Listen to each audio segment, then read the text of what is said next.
Isang magandang gabi po sa ating lahat mga kapatid, mga kaibigan. Narito po muli ang inyong abang lingkod, Brother Vincent de la Serna sa Malakas na Sigaw Ministry. Ay magbabahagi muli ng mga salita ng Panginoon na siyang magpapatibay ng ating pananampalataya at lubusang higit na pagkakilala sa ating mahal na Panginoong Diyos. At ito po ay ating magamit sa ating araw-araw na pamumuhay.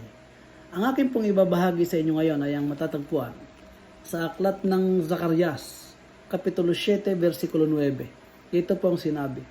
Ganito ang sinasabi ng Panginoon ng mga hukbo, magbigay kayo ng tunay na hatol, magpakita ng kaawaan at kahabagan ang bawat isa sa kanyang mga kapatid.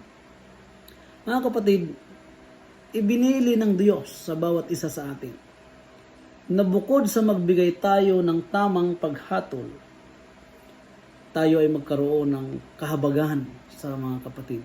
Sa bawat isa. Ito po yung tunay mga kapatid na kaawaan.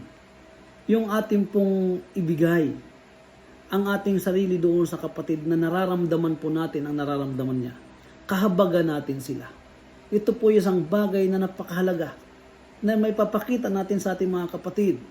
Yung talagang totoong concern natin bilang mga kapatid. Isang bagay na kung saan dapat nating maintindihan at maunawaan mga kapatid. Na kung saan ito po ang isa sa bilin ng Diyos. Bilin na tayo'y mahabag sa ating mga kapatid. Nung sa Jesus ay narito po sa lupa, ang kanyang puso ay punong-puno ng pagkahabag.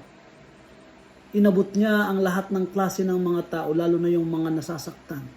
May mga sakit, mga naaapi. Sa kanyang bawat pagdaan sa lahat ng mga tao, may madadaanan siyang mga pulubi. Hindi lang niya sinasabi, oh, kumusta na, nakakalungkot ka naman. Hindi po.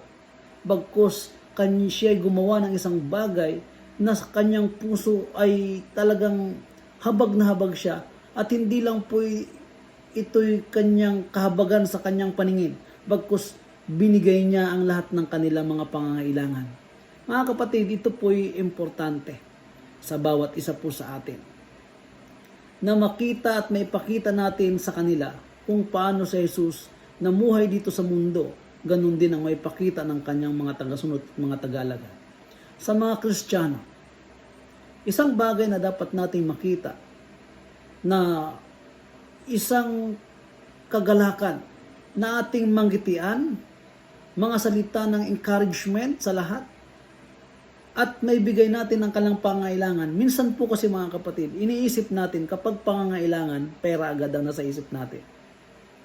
Yes, although mayroong mga ganun, pero alam niyo po mga kapatid, hindi lang naman talaga sa pera tayo nakakatulong na may paabot natin ang ating pagkahabag sa kanila. Sabi nga dito, helping others doesn't always mean financially. Although ito'y mahalaga, pero dapat natin makita at maunawaan mga kapatid ang pinaka-importante sa lahat. Kapag mayroon tayong mga tao na nadadaan at nangangailangan, subukan nating manalangin. At tingin sa banal na espiritu yung guidance at direction kung ano yung mga bagay na dapat nating gawin upang makarespond tayo ng maayos. Humingi tayo sa Diyos na sa ating puso'y magkaroon ng kahabagan sa iba.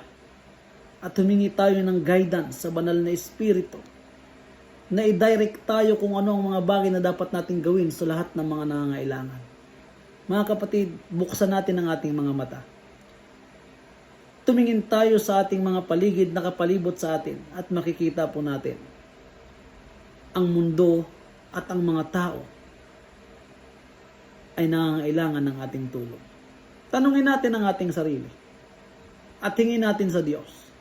Ano ba ang ating magagawa sa kanila para makatulong? Mga kapatid, magkaroon po tayo ng kahabagan sa ating puso. Magandang gabi po sa ating lahat.